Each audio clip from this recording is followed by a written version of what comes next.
Lula mexeu com o Trump de novo, e Trump pode reagir. Quando o governo brasileiro decidiu barrar a entrada de um assessor ligado diretamente ao círculo político de Donald Trump, muita gente pensou que seria apenas mais um episódio diplomático pequeno. Mas não é assim que a política internacional funciona. Gestos como esse carregam muito mais significado do que parece à primeira vista. Quando um país impede a entrada de alguém ligado a um líder tão poderoso quanto Trump, a mensagem que fica não é apenas administrativa, é política, é estratégica. É um sinal de que o Brasil, sob a liderança de Lula, está disposto a tomar decisões próprias sem necessariamente se alinhar às pressões de Washington. Esse episódio revela algo importante sobre o momento atual da política global.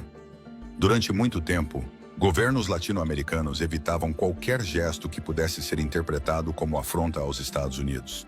A lógica era simples: evitar atrito com a maior potência do planeta. Só que o mundo mudou bastante nos últimos anos. Hoje existem novas alianças, novos centros de poder e novos interesses estratégicos. E Lula parece entender exatamente esse novo cenário. Ao impedir a entrada de um assessor ligado ao ambiente político de Trump, o governo brasileiro envia um recado claro. O Brasil não pretende agir como um país que simplesmente aceita qualquer influência externa sem questionar. Essa decisão também precisa ser vista dentro de um contexto maior. Lula tem tentado posicionar o Brasil como uma voz mais independente no cenário internacional. Isso aparece em vários movimentos recentes: aproximação com países do BRICS, diálogo com potências emergentes, defesa de uma política externa mais autônoma e participação ativa em debates globais sobre economia, energia e segurança. Nesse quadro, impedir a entrada de alguém ligado diretamente ao entorno político de Trump ganha outro peso. Não é apenas um ato isolado. Parece fazer parte de uma estratégia maior de afirmar soberania política e diplomática. E quando se fala em Donald Trump, qualquer gesto desse tipo inevitavelmente ganha repercussão. Trump construiu sua imagem política justamente baseada em confrontos e demonstrações de força. Ele costuma reagir rapidamente a qualquer situação que interprete como provocação ou desafio. Por isso, dentro do ambiente político internacional, já começa a surgir uma pergunta que muita gente está fazendo: Trump vai responder a esse movimento brasileiro? E se responder, de que forma? Esse tipo de tensão diplomática não é incomum entre países que têm peso político global.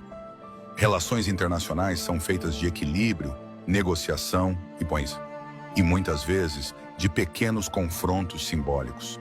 Um país toma uma decisão, o outro avalia se responde ou se ignora.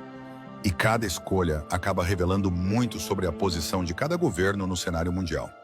No caso do Brasil, Lula parece confortável em assumir uma postura mais firme, especialmente quando acredita que os interesses nacionais estão em jogo. Além disso, existe outro fator importante nesse contexto. Lula tem procurado fortalecer a imagem do Brasil como um país capaz de dialogar com diferentes lados do cenário internacional. Ao mesmo tempo em que mantém relações com os Estados Unidos, também amplia parcerias com China, Índia, África do Sul, outros países emergentes. Essa estratégia cria uma posição mais equilibrada e, ao mesmo tempo, dá ao Brasil mais margem para tomar decisões próprias, sem depender exclusivamente de uma única potência. É exatamente por isso que esse episódio chama tanta atenção. Porque ele acontece em um momento em que o Brasil tenta redefinir seu papel no mundo. Em vez de apenas acompanhar decisões externas, o governo brasileiro parece interessado em participar mais ativamente das grandes discussões globais. E, em alguns casos, isso significa tomar atitudes que podem incomodar líderes ou governos de outros países. Agora, a grande dúvida que começa a surgir nos bastidores da política internacional é simples: como Trump vai interpretar esse gesto? Para alguns analistas, ele pode simplesmente ignorar o episódio e seguir focado em suas próprias disputas políticas internas. Para outros, Trump pode usar o caso como argumento político, transformando a situação em mais um capítulo